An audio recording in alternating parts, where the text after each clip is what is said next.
Kathleen Norris, I think it was, who tells the story about the little girl who got lost in her neighborhood. She knew she was in the right neighborhood, but she didn't know how to get home. And so she flags down a policeman, and the policeman says, well, I'll tell you what, why don't you sit up here in the front seat of my police car, and I'll just drive around the neighborhood a little bit, and we'll see if you can recognize something. And so he's driving around the neighborhood with her in the front seat and her looking at the neighborhood, and all of a sudden she cries out, "That's my church. I know how to get home now. That's my church. And I know how to get home now." There is such a thing as living during a time of troubles. There is such a thing as a time of troubles. When a nation is at war, it's in a time of troubles. We are at war. When a nation is called quiet and peaceful at this, this level, but it's a cover story for a deeper emptiness of the heart. And that's the awful secret of the postmodernist culture, is that it's peaceful up here, but underneath there's a great emptiness in the human heart. We live in a time of troubles where the material world of our country goes on. The material development, there are new inventions and new things being made, and the material world goes on, but underneath it, it's sucking the soul out of us. And we've become more and more a body without a soul as a civilization. We live during a time of troubles. We live during a time of troubles, but that's my church, and I know how to get home now.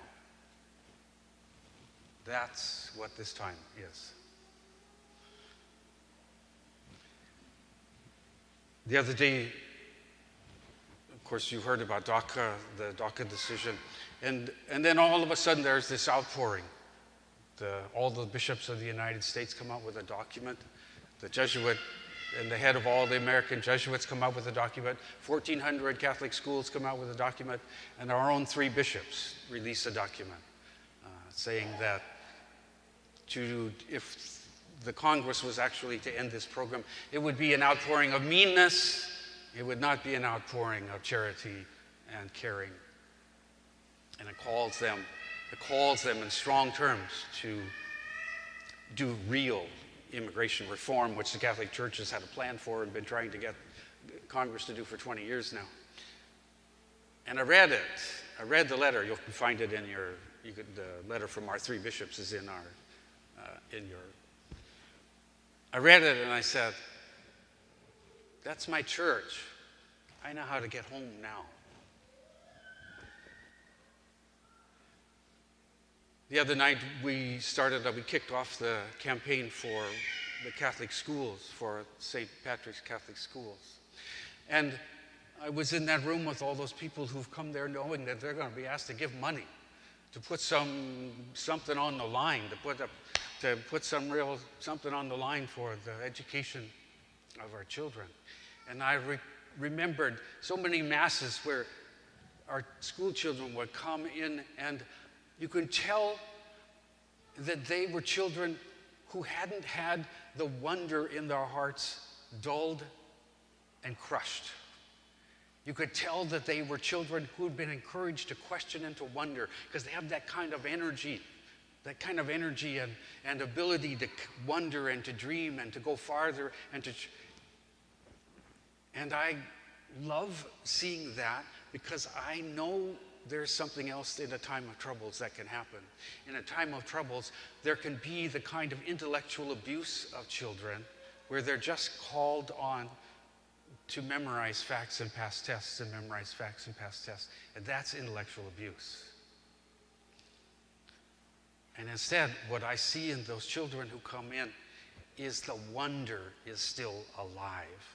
They are still doing what Aristotle knew thousands of years ago, that all learning starts with wonder. It starts with the heart asking questions and wondering. And I see the children of our parish, and we're trying to educate them right, which is to keep the wonder alive and the questions alive, to encourage and to so that they continue to ask the questions, because following the questions is how to learn. But then also we help them to realize following a question is not always easy. Sometimes it's real work to follow a question. We have to study. We have to go to school. We have to read books. We have to suffer from the question that we don't have an answer for, and we have to pursue that question. We have to follow it, and sometimes we will find a question that we will follow our whole lives to find the answer to.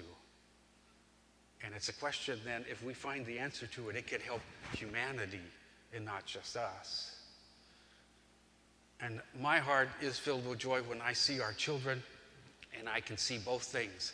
I can see the wonder is still alive. The questions are still alive.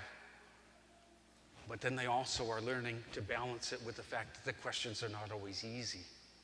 Sometimes it takes hard work. And when I see that, I say, I can see my church, and I know how to get home from here.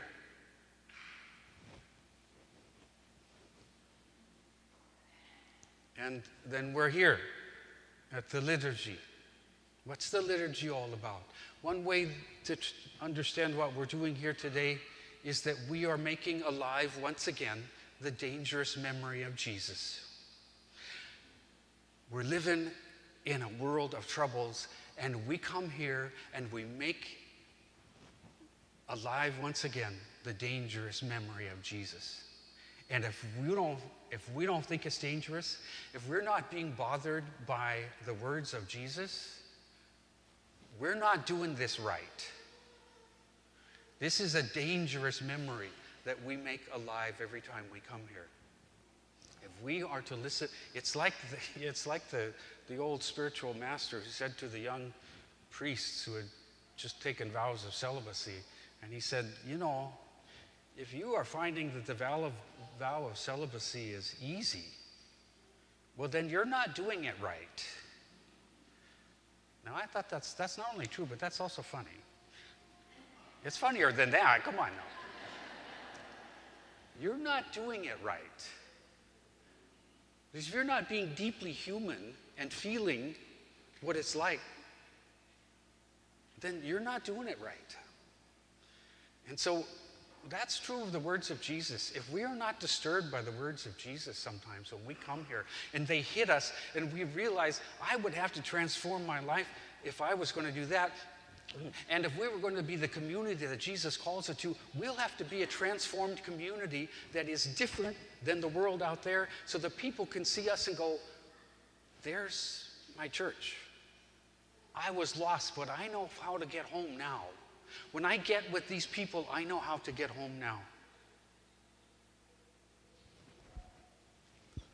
And so we keep the dangerous memory of Jesus alive, so that we too can come here and say, that's my church. I know how to get home now.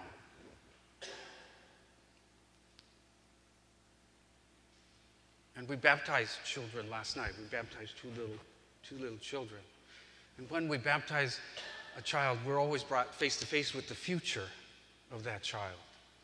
And we're bringing them into the church. Baptism is bringing them into the church so that they can grow up in the church, so that they can develop morally.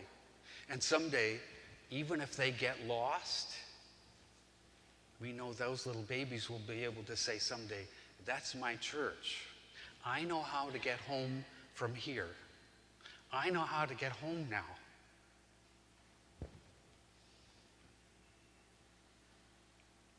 And so it's so beautiful when we baptize babies and we bring them in and we say they're entering into the church, but now we're going to bring them back and raise them up in the church, so they're in the middle of people who are living for Jesus Christ, so that someday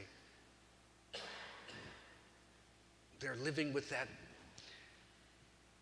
It's been said that it's next to impossible to have moral growth unless we have the constant vision of greatness lifted up to us. A constant vision of grace, something to always be reaching up to morally. And isn't that what the church does? Isn't that it? Isn't this it? Isn't this where we come to raise up the words of Jesus and try to learn how to reach up to it? Isn't it where we always have the vision of greatness, this vision of greatness ahead of us? And even though we know we are sinners and we know that we are going to fall, we know that the bar is still going to be high and we need to get up again and we need to reach up to something higher. That's my church. I know how to get home from here.